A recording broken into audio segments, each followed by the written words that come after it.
Hello, everybody. Welcome to Cherry the Geek TV. I'm Joe Vanourney. We are here at Paleyfest 2022, about to talk to the cast and creatives behind Superman and Lois. Don't forget to hit that like and subscribe button so you can continue to receive great content from Cherry the Geek TV.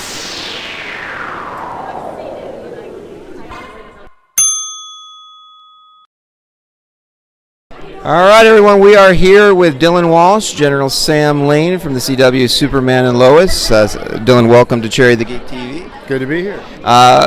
Well, welcome to Paleyfest, first of all. You guys premiered during the height of COVID, so you didn't get to do the normal route of going out in public and promoting the show, and now you're here the first time in front of some fans, get to interact with them a bit. What's it like being back out in the real world like the old times? You're very right, and it's all sort of been pent up. We've been up in Vancouver in a rain cloud and kind of detached and removed from any real audience. I know the rest of the cast do a lot of social media, but even that's kind of remote, to be honest with you.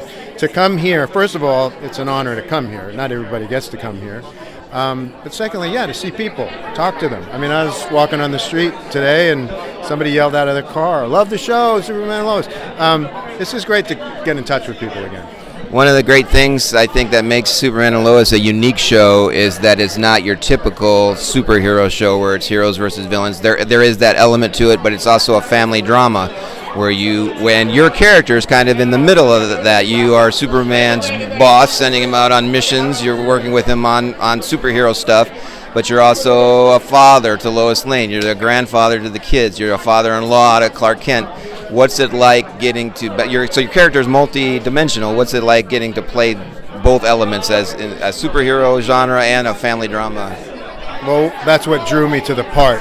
A lot of characters that are my age in their 50s on a show like, say, a police captain, or just for an example, they tend to be a little bit one-dimensional. They just are. The heart of the show gets all the interesting stuff, and then you come in with your one-dimensional stuff. Not so with General Lane.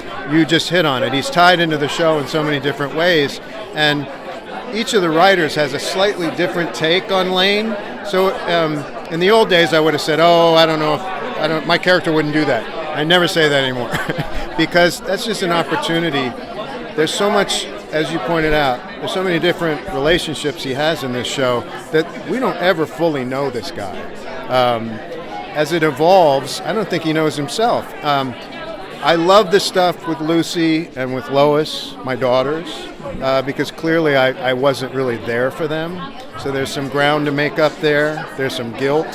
And we've been getting into that this season, which is great. But also, I've got these grandsons, and I'm trying to be a grandfather to them, and I'm not always doing it the way they want me to, but I find my way in. And like you said, I'm also Superman's boss in a way. Right. So that's the fun of the part. You've been in the business a long time. You played a lot of parts in standard dramas and films. What's the difference? What's the biggest surprise that you've discovered in doing more of a genre show? What is it about a genre show that you find challenging or surprising or pleasant to do that's different from what the work you've done in the past? The biggest surprise is that at the end of the day, it comes back to the same kind of thing I've been doing. It's still a family. Nip Tuck was a family. After the surgeries and all the craziness, you came back to a family. It's almost like, Sopranos is one of the greatest shows ever made, and just a fantastic, inspiring show. Gangsters, but at home. The surprise is that it's Superman.